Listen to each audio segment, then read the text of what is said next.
Greetings, humanoids of the internet. My name is Bob, and this is episode 39 of Journey into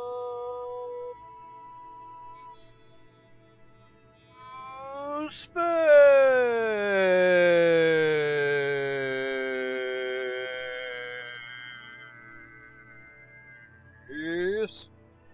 Journey into Space. Now we are still in the process of building our infrastructure in the Kerbin orbit of Kerbin in preparation for our interplanetary journeys. And I'm going to show you some of what I'm preparing for that, but we're going to take a short break from that and do an interplanetary probe. So let's get started. I just love that. That is just awesome. I wish you could like put a tattoo on your or just decal on your rocket like that. That'd be awesome. Okay, resume saved. Now I have to confess that I had started to record this video and actually recorded about an hour of it, and that's about the time that I realized that my design was flawed and I had to start over. So you're not going to see any of that. That was test. That was a dry run. But first, I want to show you some of the missions I have ongoing that you may not be familiar with. Okay.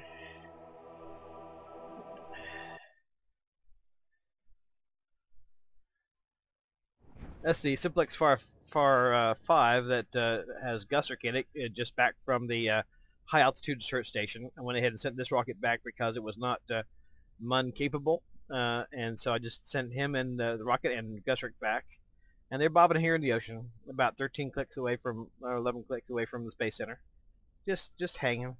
Yeah, he's enjoying a little sea voyage. Okay.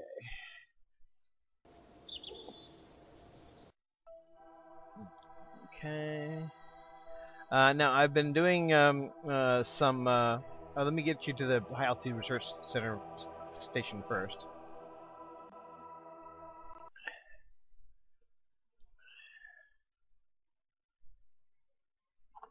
It might be a little laggy because it's got a lot of stuff going on. You may not have seen much of what I've done here. We got two ships docked to it now. I think that's the Simplex Far 12. I'm not positive.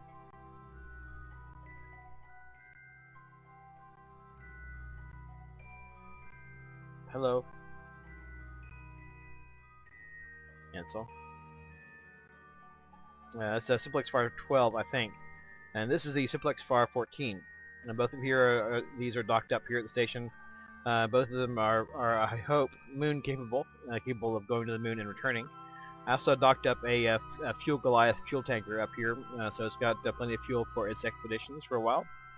And that's the high altitude station up there, high above Kerbin. And it's a bit laggy. I think in future I will, if I ever have to replace all this with a new update, I think I will make my my space stations a bit less ambitious. Especially for recording, it gets a little laggy. Okay.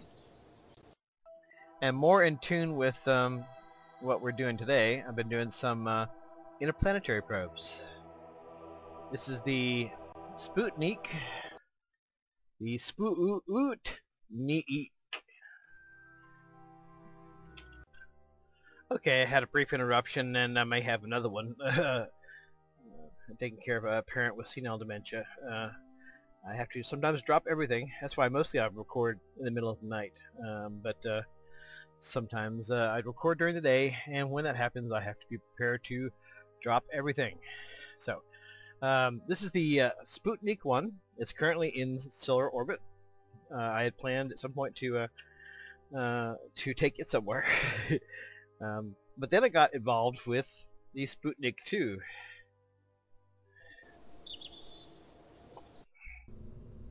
Oh. Spuuutneek 2 is actually on location. Spuuutneek 2. And it's on location at Minmus. Well, if you're going to fly out to Minmus, take a look at, see if there have been any kind of changes in the moon since last I saw it, and I don't think they have.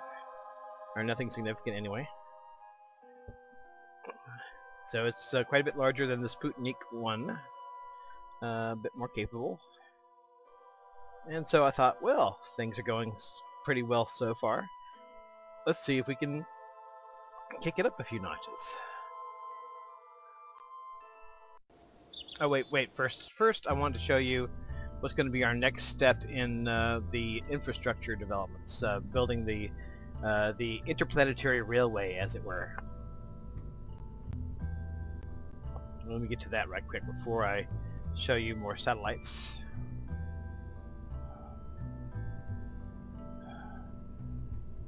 It's here somewhere. Where is it? Okay, Extreme Altitude Staging Depot. Now, I was originally going to put this this fuel depot out beyond the orbit of Mimas. I've since decided that I'm going to put it between the Moon and Mimas, a little bit closer in, maybe a little bit easier to resupply, but also so that the orbital period is not so long that it's a little easier to get it lined up with a departure time for interplanetary journeys. So let's load that. This is just the core module of the Extreme Altitude Staging Depot. Extreme Altitude Staging Depot. Okay. We got our solar panels out here. Little docking port up here. This is in the event that I ever decide to dock satellites or something to it. And you may be asking yourself, Self, what are these things here with the parachutes on them? Excuse me. The reason for this is that one part of an interplanetary ship that's not reusable is the parachutes. So, for instance, if I want to go to Duna, I probably want to use parachutes to land there. And then ideally I would leave the lander in Duna orbit and just take the interplanetary part back, and then come back with the interplanetary ship at some point, refuel the lander, and I can reuse the lander as well as the interplanetary part of it. But I can't reuse the lander if I don't have parachutes. So what happens is my interplanetary ship docks with these ports here, and the lander part also comes up here at some point, and then I can disconnect here, pull the interplanetary ship out, dock it with the lander, and then this part stays with the lander after when we get to Duna or some other planet with an atmosphere. So these are replacement parachutes, basically. We got 2 drogue parachutes and 2 regular parachutes, and it launches unmanned. It's a robotic thing, and at one of these ports you can hook up a Fuel Goliath fuel tanker and have fuel to resupply, and that's the Extreme Altitude Staging Depot core module. It looks weird. I don't know how it's going to fly. I have not tested it yet. I've not launched it yet. Okay, and that's the last part of our infrastructure that we need to get done in Duna orbit for getting this part of the Interplanetary Railway going. Okay, now with my success with Spuuutneek 2, I created a Spuuutneek 3, and then a modified version of it, which is Spuuutneek 4. Okay. And I actually recorded about an hour of the mission of the Spuuutneek 4 before I realized that it had some critical flaws. One of which is I used this avionics package instead of an SAS, which is great for the avionics package is great for airplanes. Really sucks when you're going to go to dock though, because when you try to move the ship, it just sort of stays where it is. In other words, it just dampens the force that you apply to it. It doesn't try to put you back on course. So for docking, it's a nightmare. Also, I didn't have the position of the RCS ports quite right. So that was a bad doer. I actually recorded about an hour worth of episode of this failing to function as I expect. So, and that just wound up in the trash bin. It wasn't worth trying to say. So, I made a lot of changes. And now have the Spuuutneek 5.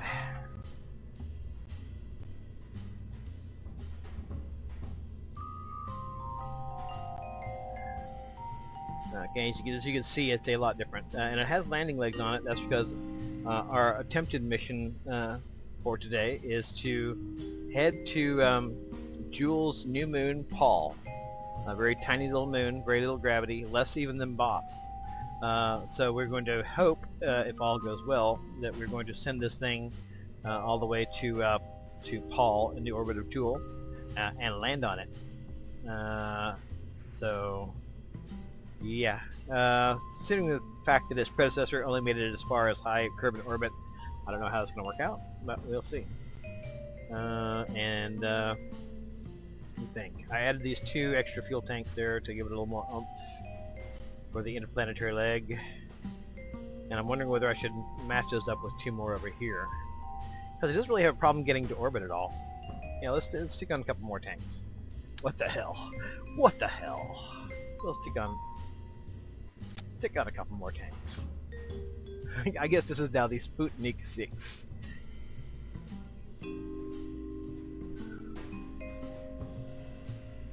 Okay, first stage, similar to my other Spuuutneek rockets, except I've got these are just fuel tanks here, and they drop off fairly early in the flight profile.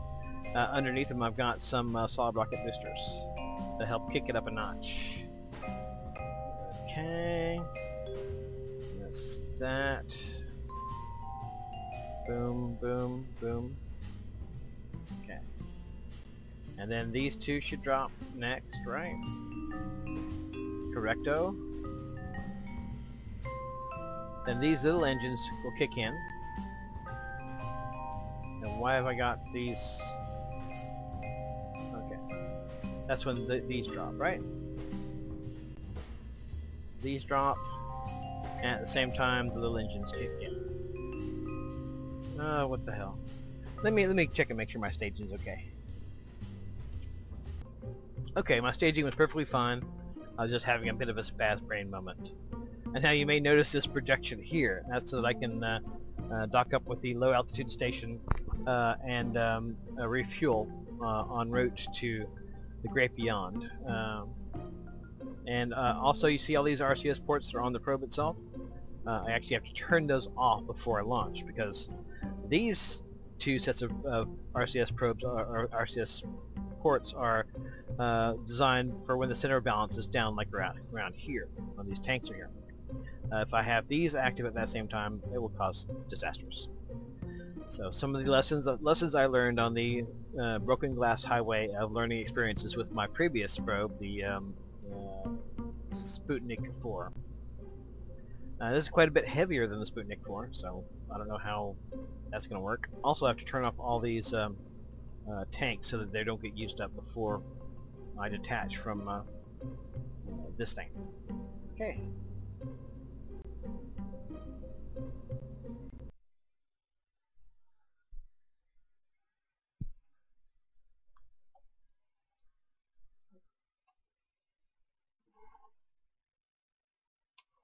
Okay.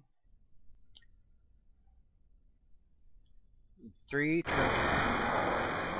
fuck. That was a disconcerting sound. This is a very complicated space mission, as you can see. Okay. Number 4. Oops. Number 4. Disable. Okay, good. I need to disable all these. Unfortunately, they don't let you put an action key to that one quite yet.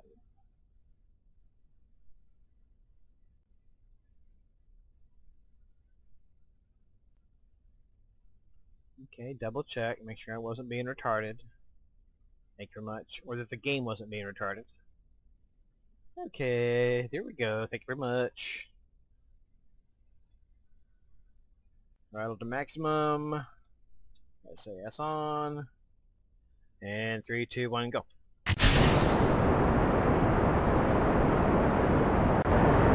Coming Coming up on solid fuel rocket booster jettison.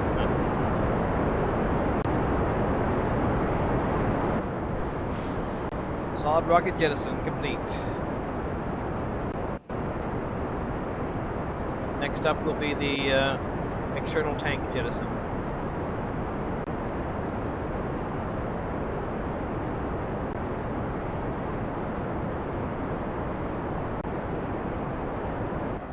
External tank jettison.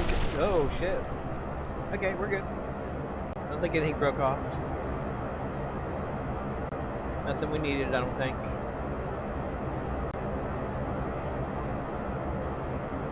Okay. Coming up on our gravity turn, starting at 14,000 meters.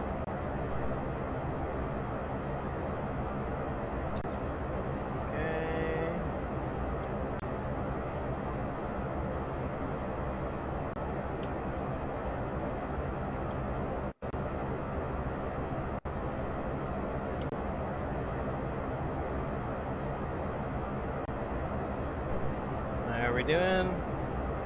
Coming up on strap-on booster jettison.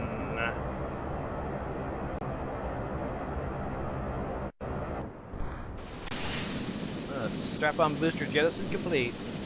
And diesel engines come on when those drop to make up for the fact that the thrust is okay. Hold on, cowboy. RCS on. Hold on there, space cowboy. Come on, come on.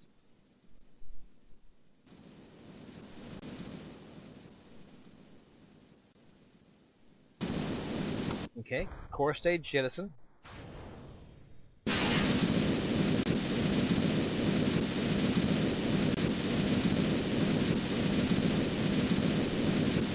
And we are on nuclear power.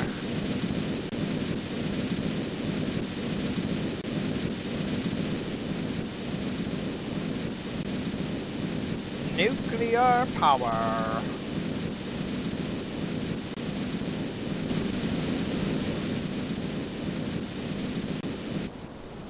Okay, these tanks run out of fuel, so these things run out of fuel. That's perfectly okay. Not a problem. Not a problem. Okay, why are you not moving? Thank you very much. Space music. Even though these are empty, I'm going to leave them on because I'm going to refill them at the station. And so we'll have all full tanks when we go to take our jaunt out into interplanetary space.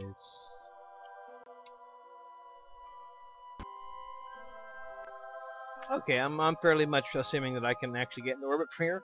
What I'll do is I will restart the video when we're ready to dock with the Kerbin space station, which I'm going to rename to the Kerbin space station, because right now the abbreviation for this is ISS, and I'm going to change it to IKSS. Yep. Need to be piloting the spacecraft, not talking. Come on, cowboy.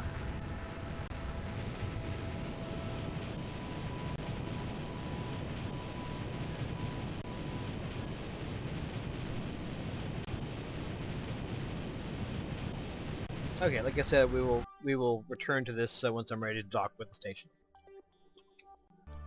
Okay, in contrast to some of my other orbital maneuvers, this one's coming off without a hitch. We got a rendezvous up here with station right up here. I haven't even done one complete orbit of the of Kerbin yet, and we're going to be lined up and ready to do our docking. And in recent days, I've discovered many cool things about using the navigation and so forth, and also getting ready to encounter and dock. So may go over some of those things. You may already know them. When you get close to your target, if you set this as target, this will change to target, and the retrograde indicator will show you how much you have to will be the direction you have to burn in order to cancel out the speed that it says here. So let's say there's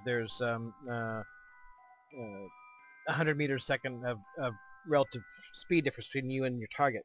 That's what it'll show here. Your retrograde indicator will show the direction you need to burn to cancel that speed difference, and the purple indicator will show you the direction to your objective. So and then if you line up, use your RCS thrusters to line up your prograde indicator and the little purple indicator, that'll get you right on course for docking. So it's very, very, very cool stuff that they're doing. And I have to say that, that the quality of everything that Squad is doing here is just amazing. Just amazing. More than I ever expected to ever see in a game. So we will restart when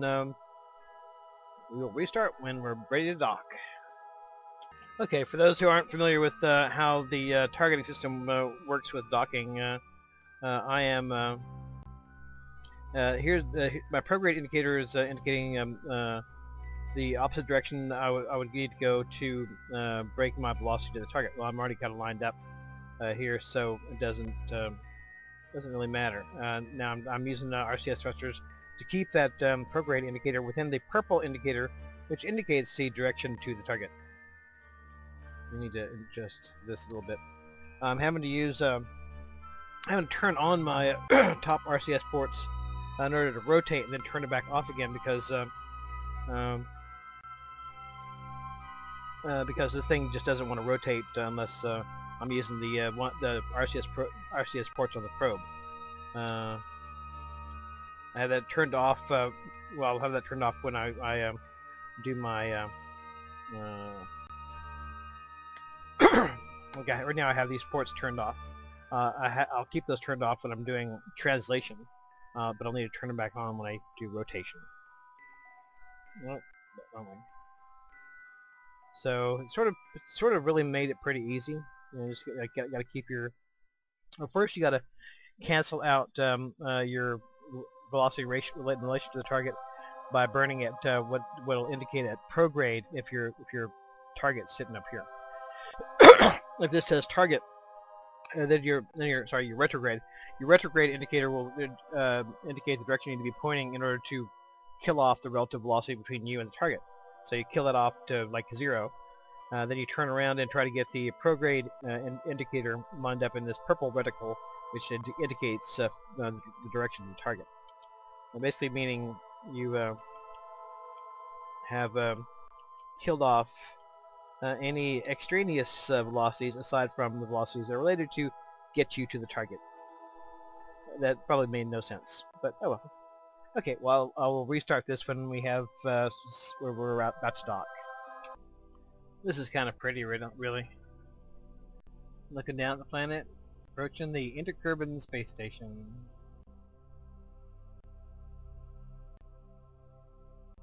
Okay, I'm still going about 7 meters a second, so when I get down to about 300 meters, I'll start killing off more velocity. Looks like we're just about right on target. Okay, let's kill some velocity. Down to about 200 meters a second. Let's turn on the front RCS ports, and we'll brake in power.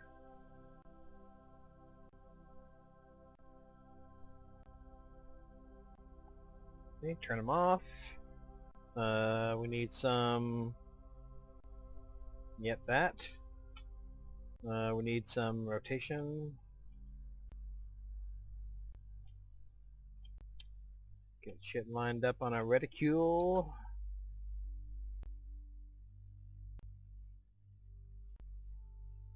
But still need a bit more change of rotation, yeah.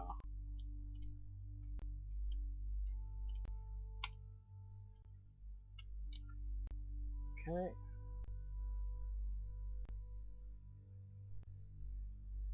That's a pretty sight.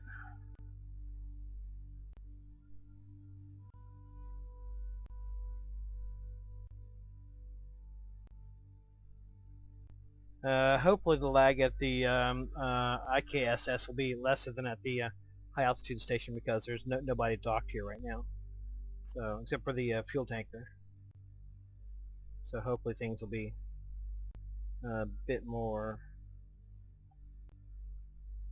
manageable. Oh, wrong way. Back that way. Thank you. And a little up. Okay.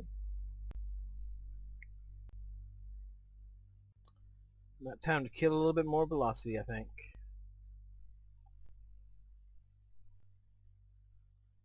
Only about a meter a second.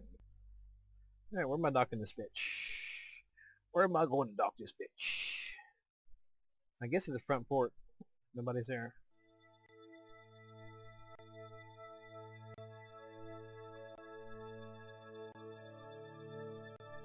A bit of lag, not too bad. Set as target.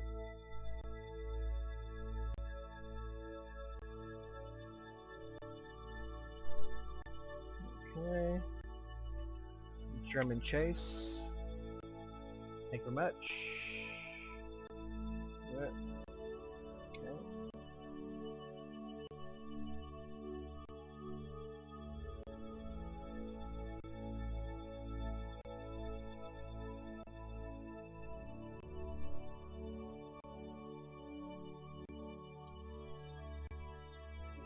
Oops, I think I gotta have to take a short break. Hold on.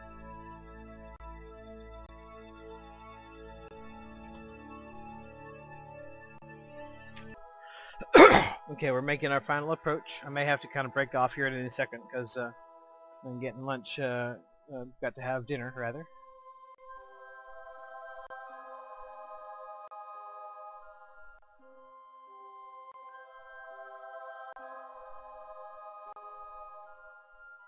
Now, watch those solar panels. Okay. Nice and easy. Easy does it. Especially since this dock is held on by, you know, with toothpicks, so... Excuse me. So, abruptness is not really in the cards. Excuse me. We interrupt this entire space program for meatloaf. But now we're done.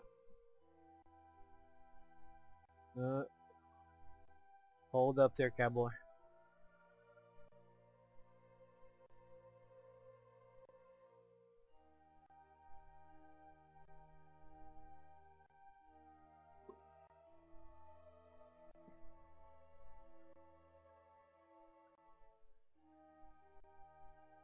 Houston, we have a meatloaf. You need to just sort of hold everything. Just keep everything the way it was. Yeah.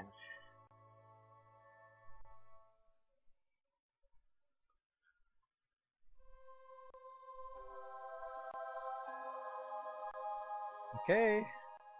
Looking good. Need to check that upward motion. How this is going to work with a spindly little rod that I have the docking port attached to, I don't know how it's going to work. I guess we're about to find out. Yeah.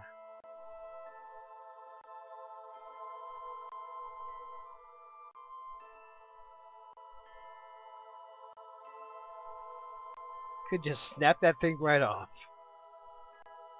It's entirely possible. Okay, SAS off, RCS off. And boom! Whoops, there it is. What the hell? No, escape. Base center.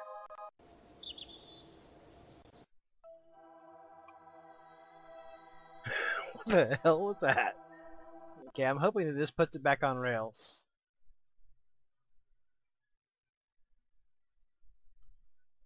Because that was no bueno. Whatever that was, it was no bueno. Okay, it's okay now. Yeah, that was just totally going all silly string on me. I guess I need to make that stronger if I'm going to do that again. Okay, but for right now, everything's good. That's actually a pretty respectable size space probe. I mean, that's a manned spacecraft size space probe. I'm going to go ahead and get some fuel transferred over, and then we'll get lined up for our launch towards Jool. Okay, the probe is all refueled, and we got Jool lined up for an encounter, and it's time to jettison the silly string here. Yeah, that was bizarre.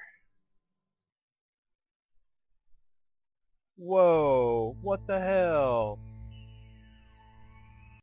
What the hell? No, no, no, no, no, no, no, no, no, no, no, no, no, no, no, no, no, no, no.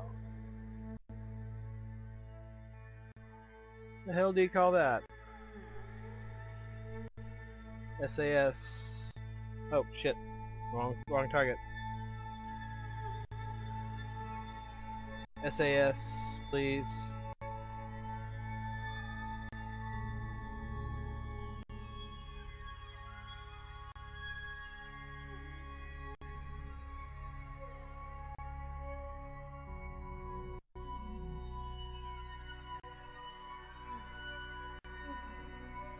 Okay, well I'm never going to use that particular method of trying to connect something again.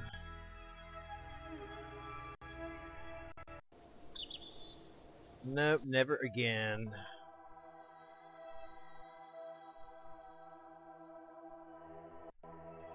That was just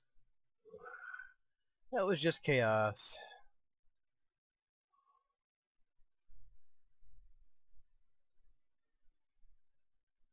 Okay. Let me check and make sure that nothing is damaged.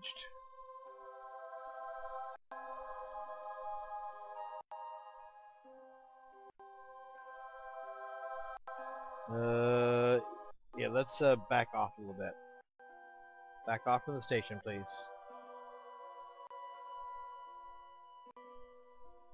Yeah, that was a mistake. Let's see. Does not appear to be damaged. Let's check this out. Generated a little space debris there. There should be some sort of damage reports screen that you can go to see what do you have that might be damaged. Of course, I got this silly string on my landing legs too, so I'm not sure how this is going to work exactly. Perhaps using the silly string for landing legs was not the greatest idea. I did manage to lose some launch weight here. I guess that's good. Lights work. Anything damaged on the station? Let's go ahead and end that flight. Flight. End flight. Main station. Enter Kerbin space station. Fly. Yes, never use silly string for your docking ports. It's just not good. How silly string is going to work for my landing legs, I don't know. Okay, the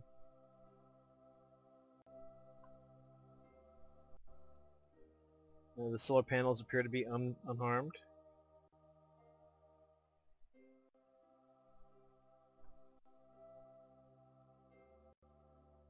Our CS ports appear to be in good shape.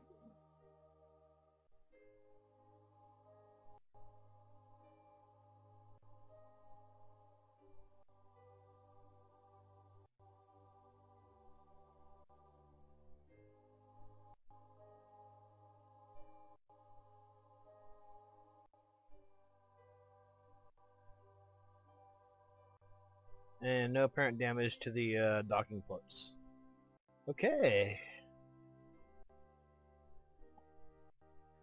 Alright. Note to self. In future, avoid the use of silly string for important structural components. Okay.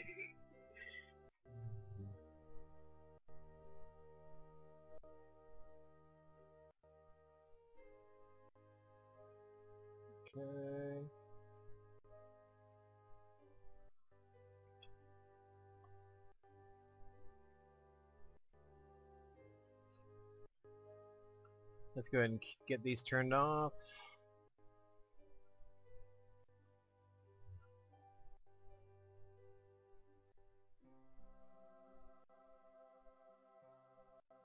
I don't want to use these up until the others are all dry.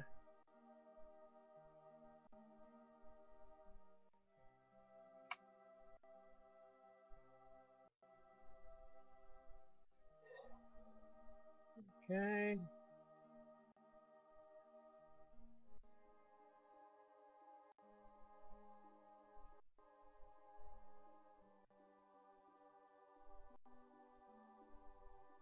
Okay, miraculously nothing appears to be damaged.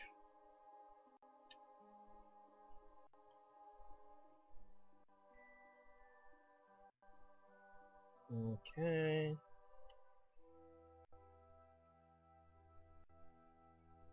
That's retrograde, don't want that.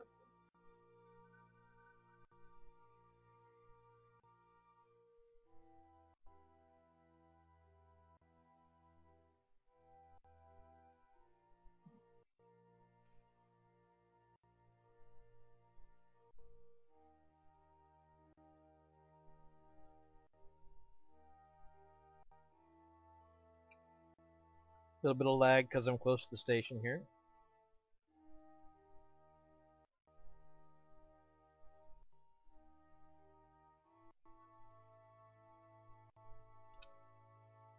Okay.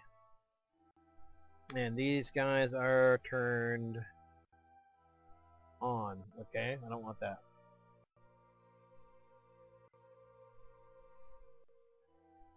Okay, those are off. Okay.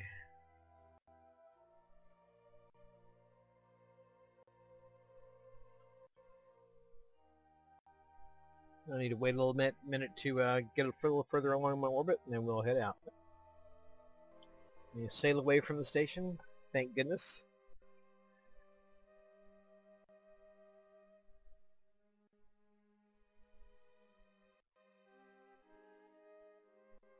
Leaving the station for the moment unmolested.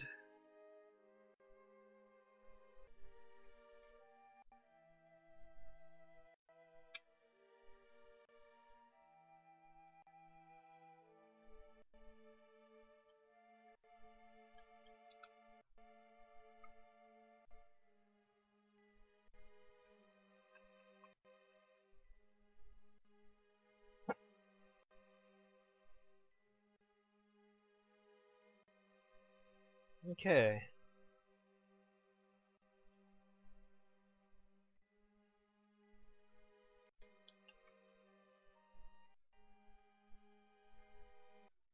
Let's get away from the station.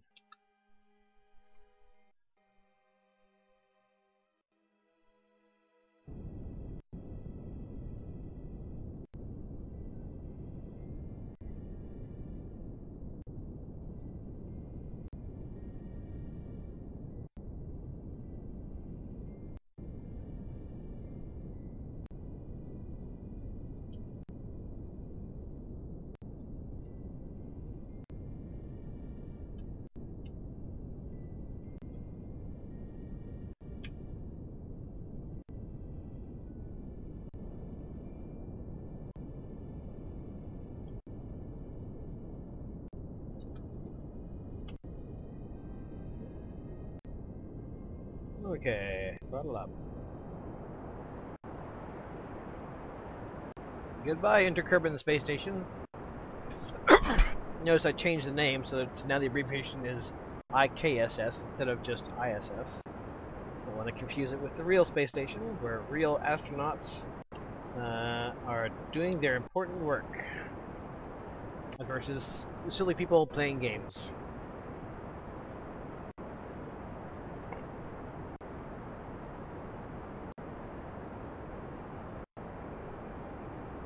I'm going to turn the throttle down a notch because sometimes these engines overheat.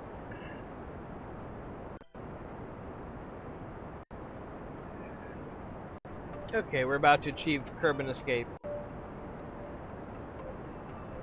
And Kerbin escape. Okay, let's go ahead and pop open the solar panels so we can get a little generation going on. Let's hit F5 just in case something else goes wrong. Okay. Solar panels extend. Oh, and it only extended that one. That was good. Okay, so yeah, I guess we have to manually extend that. It didn't work out quite as I hoped. apparently I only assigned that one to the action. Oh well, it's okay.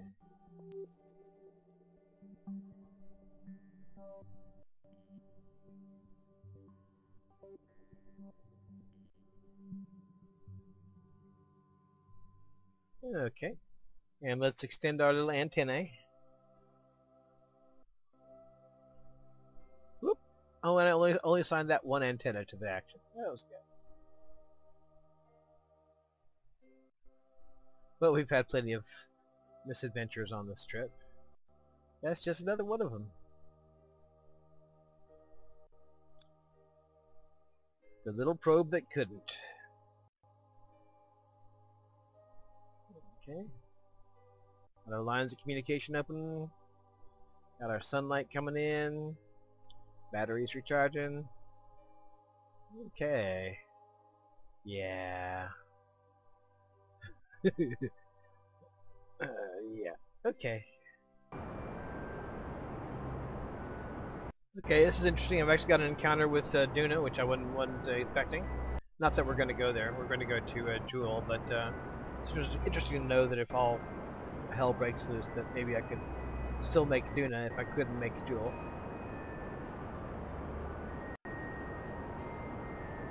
And we're coming up on the orbit of Dress, whatever. Dress? Drez?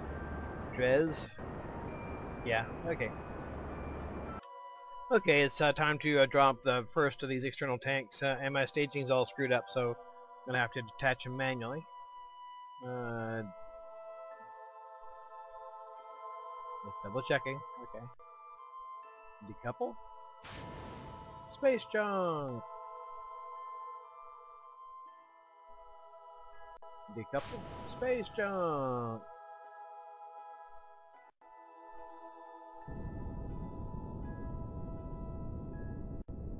Goodbye, space junk.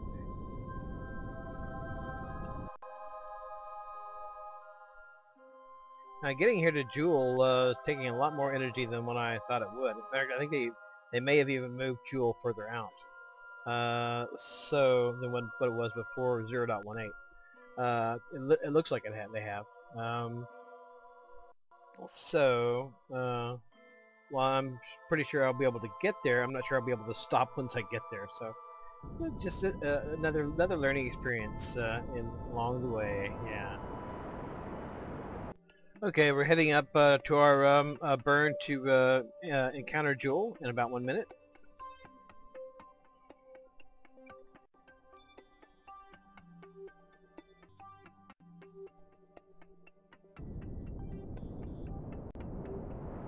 That ain't no fucking 2 seconds. Or 4 seconds, whatever the hell they said. And now it says estimated burn 45 seconds, 41 seconds.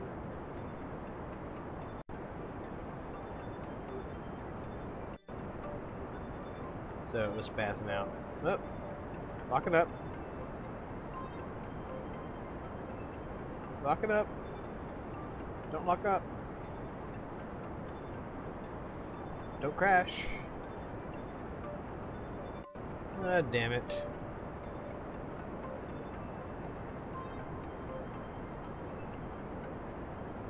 Let's have a little crashy. Okay, KSP crashed. I'm going to try to do this encounter without recording it. Maybe that'll help smooth this brains out a little bit. We'll see how that goes. Okay, KSP crashed again. I'm going to try to figure out a way to work around its little crashy hysteria, and I will let you know when I have something to report on that in that respect. Okay, this is what I've done. I set a maneuver about an hour ahead of me to correct the inclination and to get a little closer to Jool, and then without waiting the hour between me and the encounter, not trying to time compress at all, I just went ahead and did the burn. And I didn't even try to get the Jool encounter on that burn. I'm going to do a little time compression and get out here. I already quick saved. Let me do it again. So at least I've got that bit locked in. Then I'll pop out a little bit here and try to do the final bit to get the actual encounter, because I'm having to work around KSP's little hissy fits. Unicorn 1, this is Big Dipper. How do you copy? So I'm gonna call it now Unicorn 1 because it's got this piece of chili string sticking out in front of it. Rename vessel. Unicorn 1.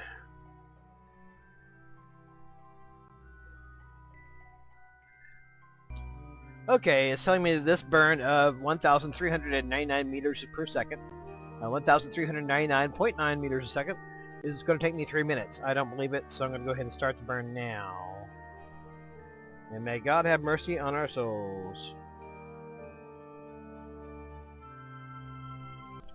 Me and my distrustful nature. Yeah, it was about 3 minutes. My inclination's all funky, but I am in Jool's orbit.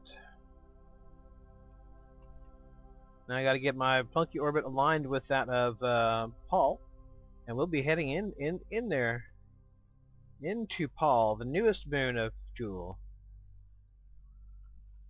Okay, heading up on our inclination burn to get aligned with Paul.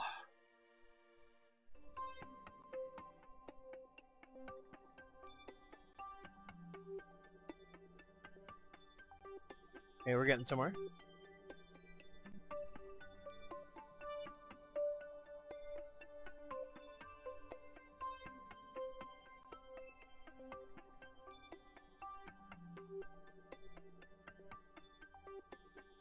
I'll take it.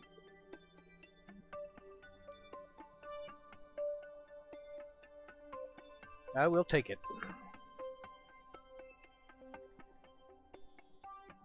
F5. Okay, we'll catch up at Paul. Okay, we're approaching Paul, which you can see in the distance. I'm calling it Paul rather than Pole or something, because I understand that the name comes from the pollen, grain of pollen, which it somewhat resembles. So we're going to come up on our burn here pretty shortly. It may be kind of abrupt, maybe kind of iffy. I actually turned on these little engines here just to give me a little extra oomph for breaking into orbit around, or to breaking into rendezvous, or whatever you'd call it, with Paul. So we will see how that goes. I'm doing some strange maneuvers here because, as you can see, my approach to Paul isn't that close.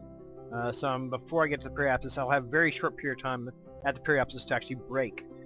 So to try to improve the odds of that being successful, I'm doing a pre-maneuver here to kind of bring myself up closer to Paul, and hopefully get a better encounter going. May backfire. We don't know. We don't know. Just flying by the seat of my britches. Because for sure that's an awful short encounter right there. I honestly thought I wasn't going to make it. Check this out. Okay, these tanks all empty, right?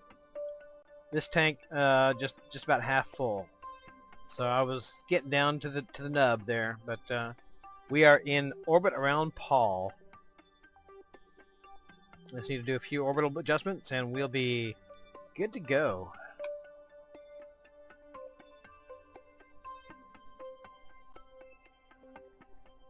Add a little man waver here.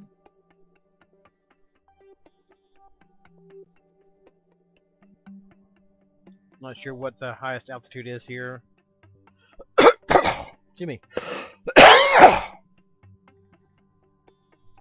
I'm going to guess that 19,000 is probably safe.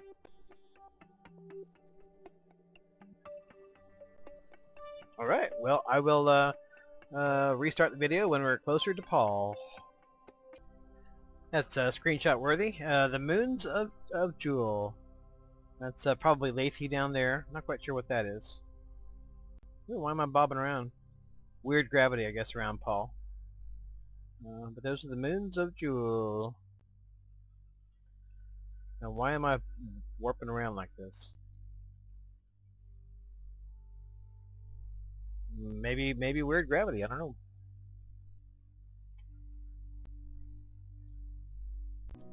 That shit's wild, man. Check that shit out. I don't have a really high orbit, I think, relative to some of these mountains. Like that one, I definitely wouldn't have a high enough orbit to get over that one. I'm sort of skimming over this one, I think. But anyway, check that shit out, man. That's awesome. That's full of cool.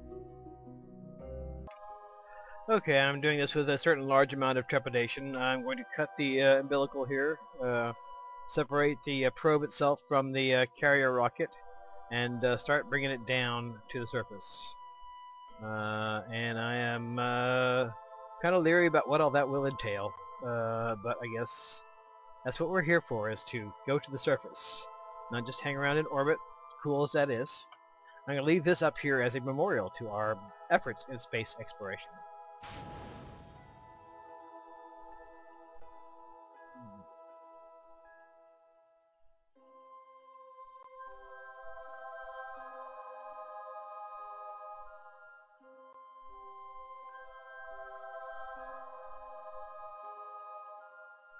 I can't rename that.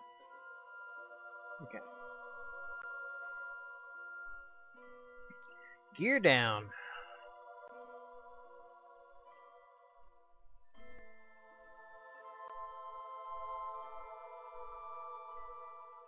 We got all the monopropellant tanks all lined up here. And I'm in chase view, so... Nope, wrong way.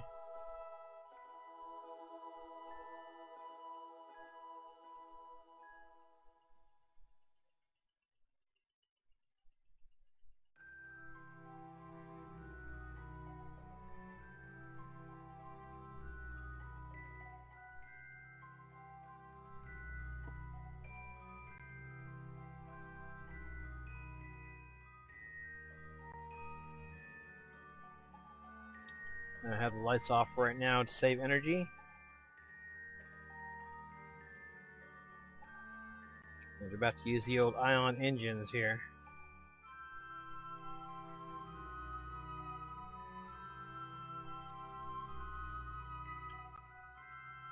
Okay.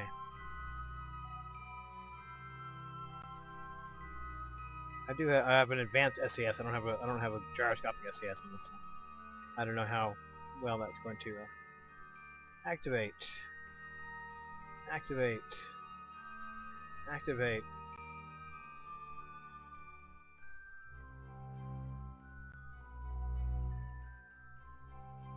Okay, because I don't know how long it's going to take me to brake. I think I'll start braking as soon as I get in the sunlight, which will be about here.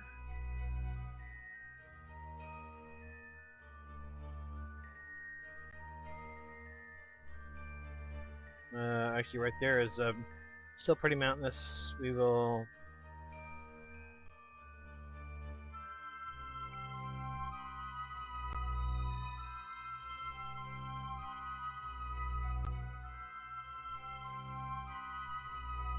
Yeah, something like that.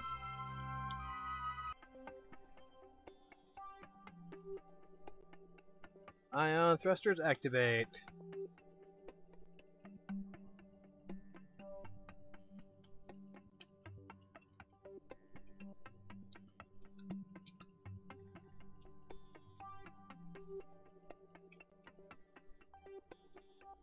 These things don't overheat, do they?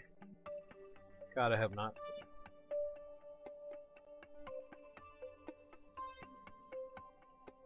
This one didn't have any fuel flow. Oh, and I'm out of juice. Out of electrical power. Okay. That tells us how useful that'll be.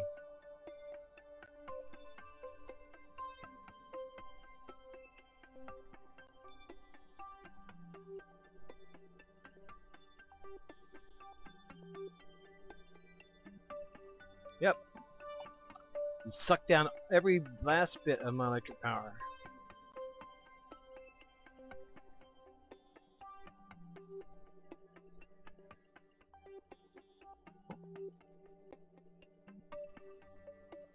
Okay.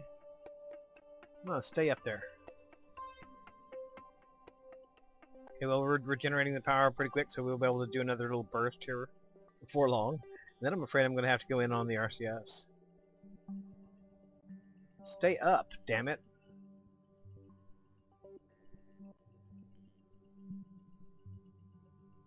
That is one good thing. It is regenerating pretty quick.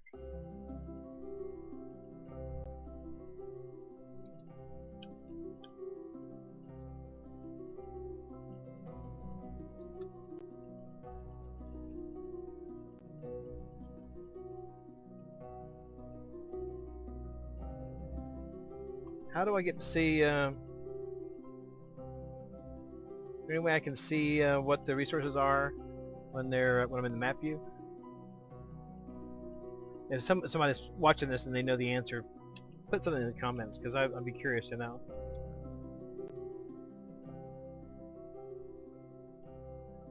Okay. Ions back up. And it's sucking down that juice again. But we're making some progress here.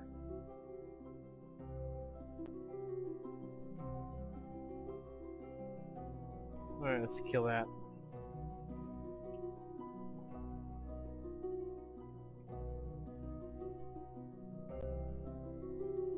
Stay up.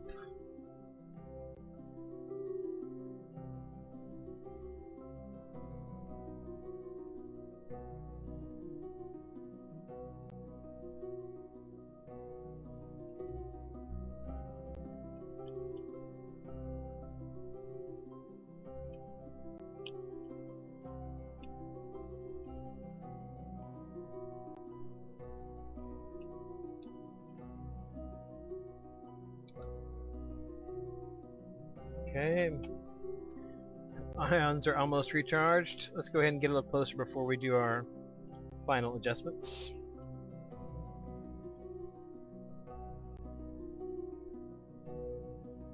I'm thinking if I land somewhere around here, that'll give me a nice view of the mountains, but be sort of relatively, well, flat. You know, there's probably not a place on here that's flat, but flat-ish. Flatter.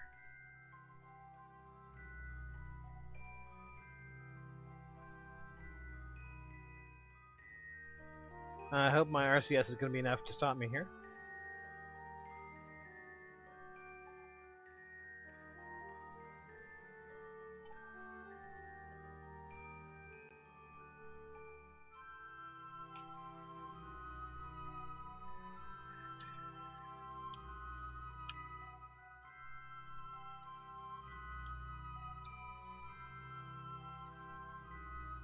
Resources, thank you. Alright, let's pop out the Xenon again.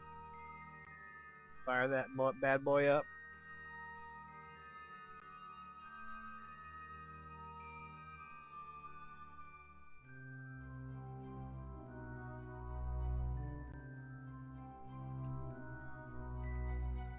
Had our juice already? Nope.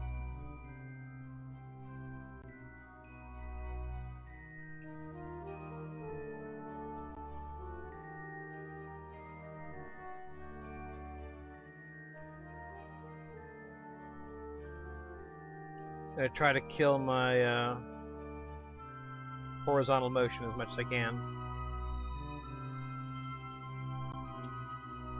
Not worrying too much about my vertical motion just yet.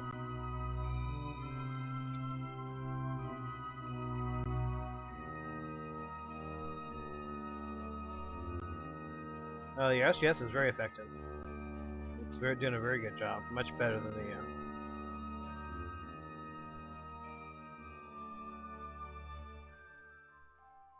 Okay. Whoa, why you getting all janky? Why are you getting all janky? Stop it.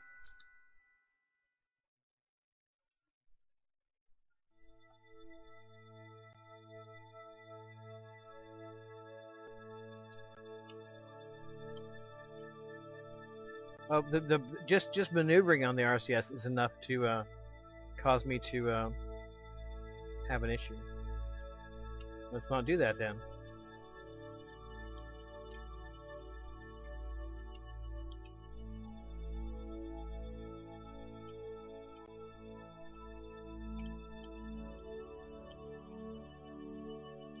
Oh.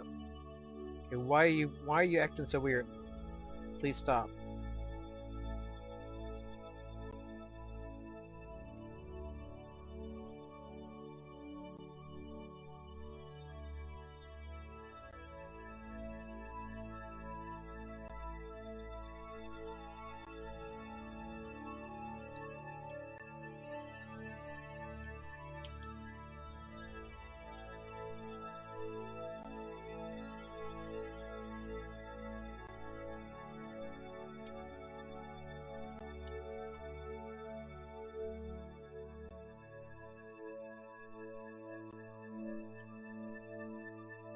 Yep, RCS off. Apparently can only use the RCS for propulsive braking, not for anything else.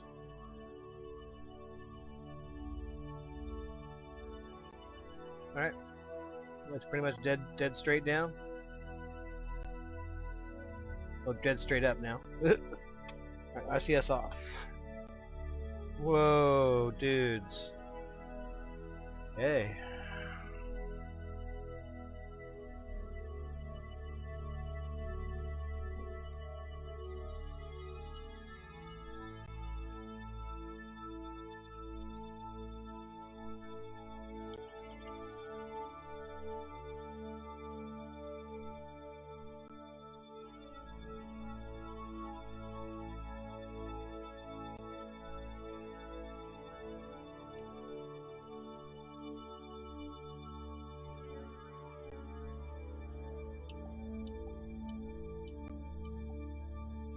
Okay, there we go.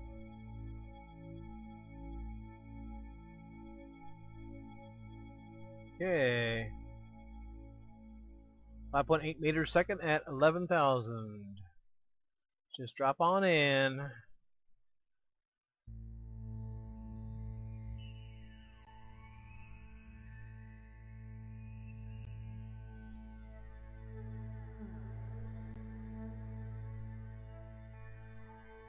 That looks like a space probe oughta. Screenshot. Seriously, doesn't it? That looks like a space probe ought to look. Switch back to auto, yeah.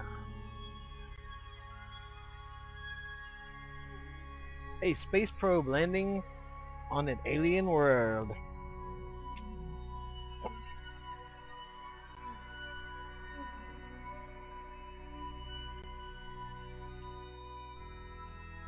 Just drop down a bit.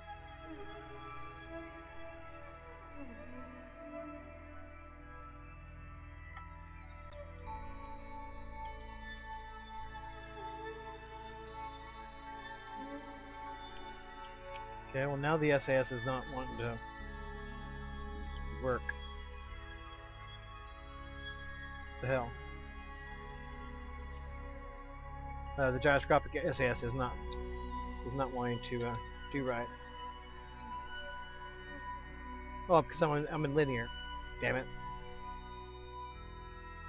Back in staging, please. Thank you. Oh, come back. Come back. Yeah, well, looks like I'm dropping pretty much straight down.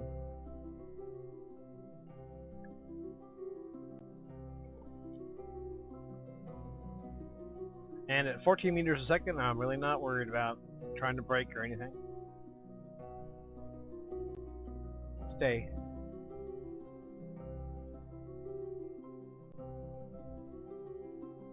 Lots of interesting colors going on. Little yellows and oranges and greens and stuff. And some big mountains.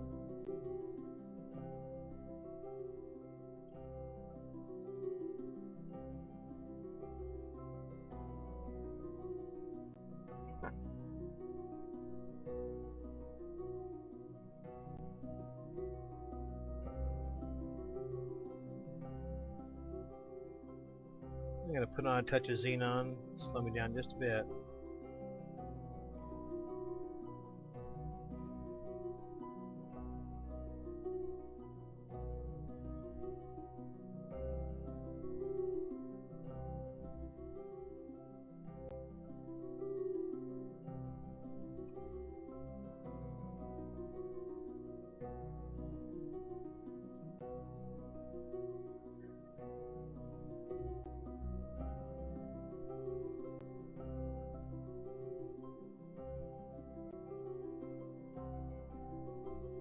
And I have no way of knowing what altitude the ground is here.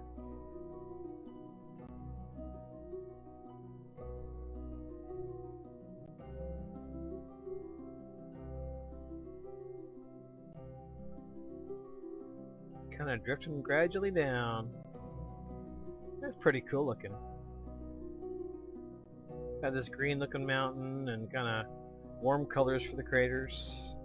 Very nice.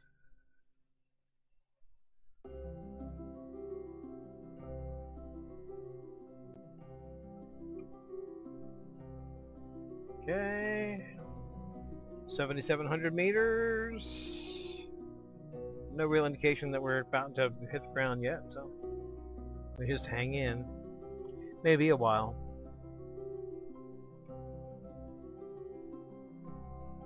I'll go ahead and kill the ion. It looks like we should be able to. Looks like the RCS is much stronger and should be able to kill off our descent pretty quick. Now these landing legs are going to be another issue. One, they're like toothpicks, and two, they're attached to the main body of the spacecraft by a silly string. So, and we know how strong and reliable that is. So who knows? It's got plenty of monopropellant. No worries there. Yeah. So as far as actually whether those legs are going to hold up for landing, whether they're going to bounce us back into space, or what exactly is going to happen, there's no way of knowing. You just got to try to make the landing as gentle as possible.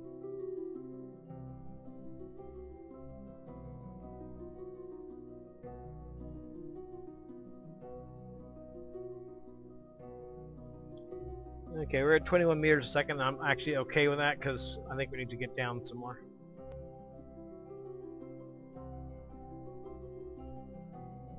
I don't want to spend all day. Pleasant as looking at the scenery is, I don't want to spend all day trying to get down to the ground.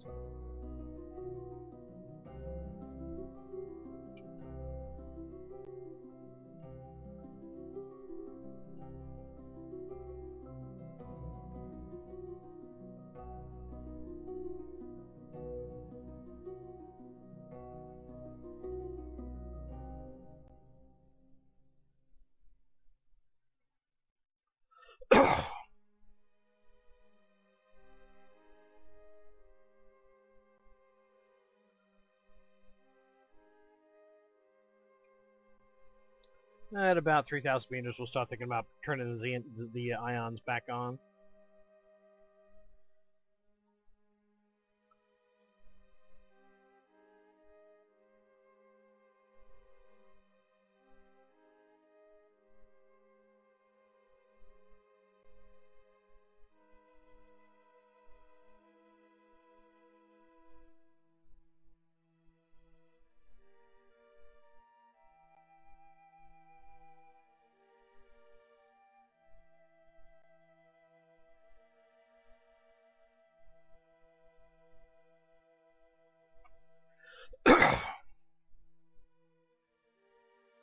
Okay, 30 meters a second. Not quite to 3,000 meters. Okay, I'm going to go ahead and turn the ions back on.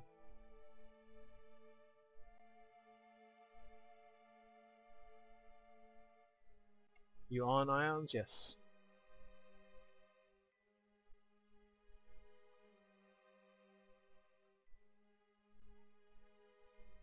It's not really to break me that much, it's just to slow my descent.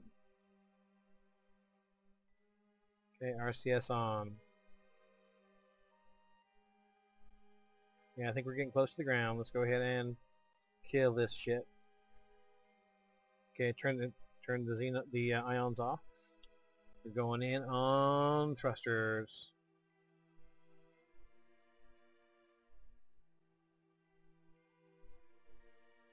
Okay, that's good enough. Really interesting landscape. Kind of hard to visualize where things are. Let's turn the lights on. Not that I think that's gonna help much, but okay, slow up. Where's the sun? So I can figure out where my shadow's gonna be. Shadow's gonna be right there. Okay. Drifting down gradually. Interesting landscape. No shadow yet.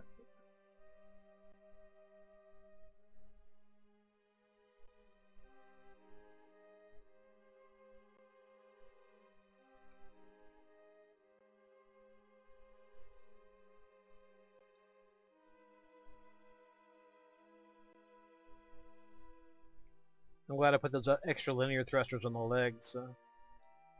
Might help me in the long run.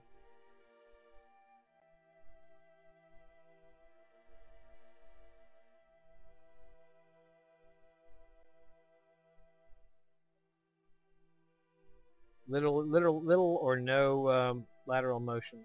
That's good. No shadows yet either. Somewhat disconcerting.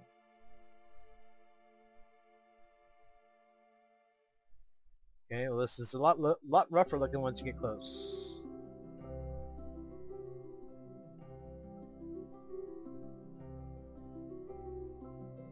Any chance of a shadow? Please. I'd like to see a shadow before I hit the ground. It's just a thing I have, you know. It's just a thing. Shadow, okay.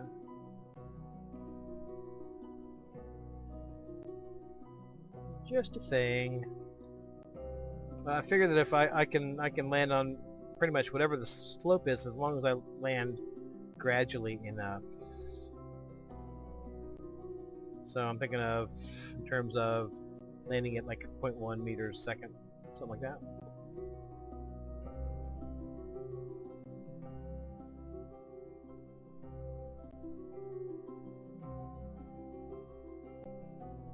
Okay, yeah, that's a slope, but I'm okay with it, I think.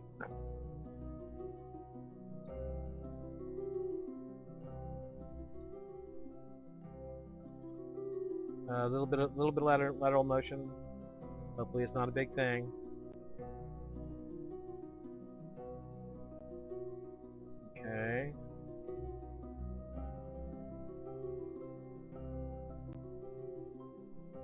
Oh, wrong way.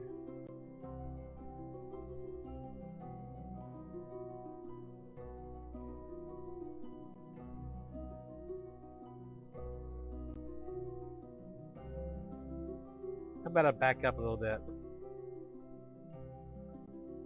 Yeah, get some of the place a little bit flatter. Not that there's a whole lot of that up for offer, but it's worth a look-see.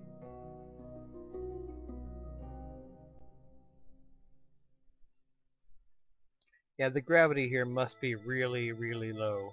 Lower than Bop, even.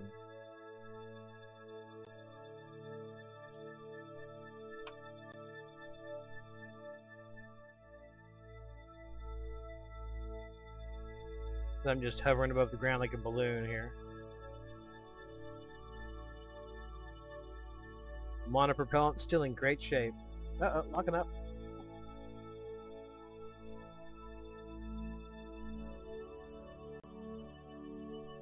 I'm calling this the closest thing to a flat spot over here, as I'm likely to get.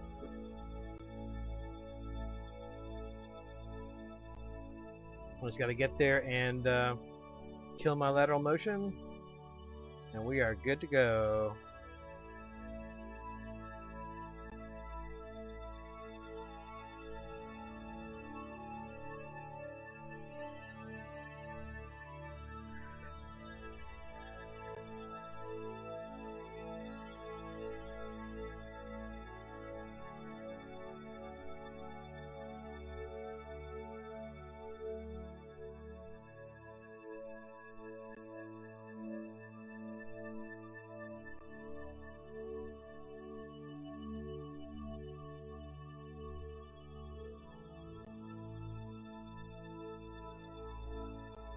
I'm not quite there yet.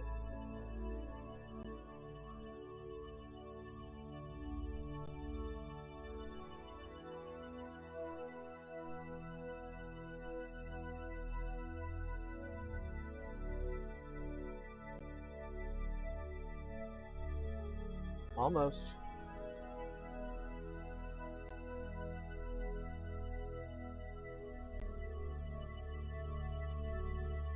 Okay, I'm calling that right about here. That's what I say. Okay. Kill off lateral motion. Thank you very much.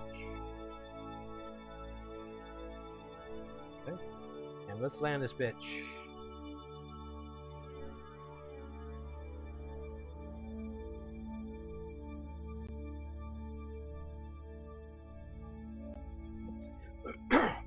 This kind of looks almost like one of those old Soviet Venera probes.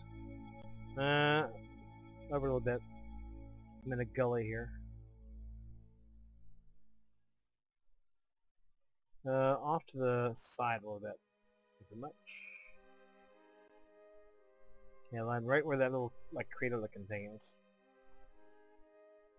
Okay, kill off sideways motion, please. Okay.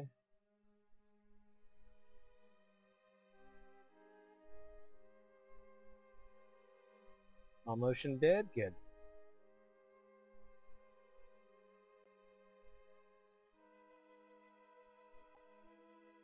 Okay. And just gently drift down like a snowflake.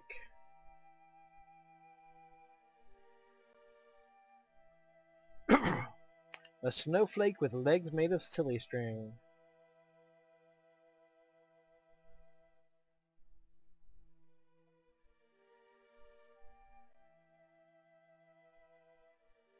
Okay.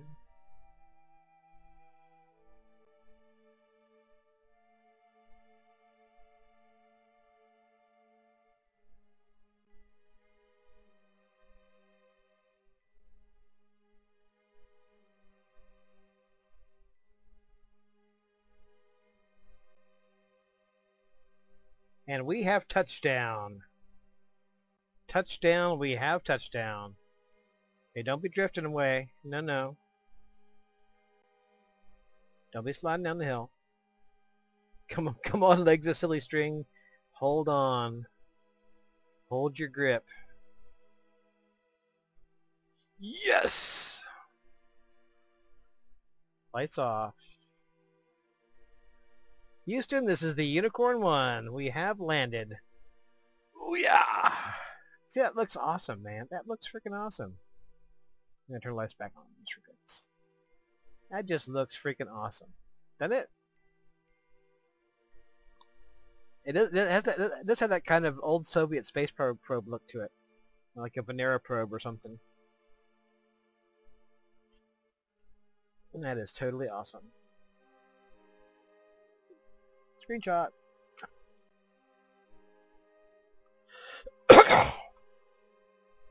Now, in theory, I've got a lot of different kind of propellants to go touring around this place if I had a mind to. I got some other things I got to do, but yeah, it's here. It's equipped to go the distance here. So that's just freaking awesome. The Unicorn 1 landed on Paul. Screenshot. Okay. Well, that's our episode for today, and a very awesome episode it is. Until next time, hasta la vista. I turn the lights off because maybe nighttime that when next come here, I want to have some juice left in the batteries. I got a lot of batteries here. Alrighty, until next time, hasta la vista. Adios. From Paul. From the magnificent landscape. Screenshot. Magnificent landscape on Paul. As in pollen. Fucking awesome. Our probe has landed on Paul, the new moon of Jool. Alrighty, goodbye.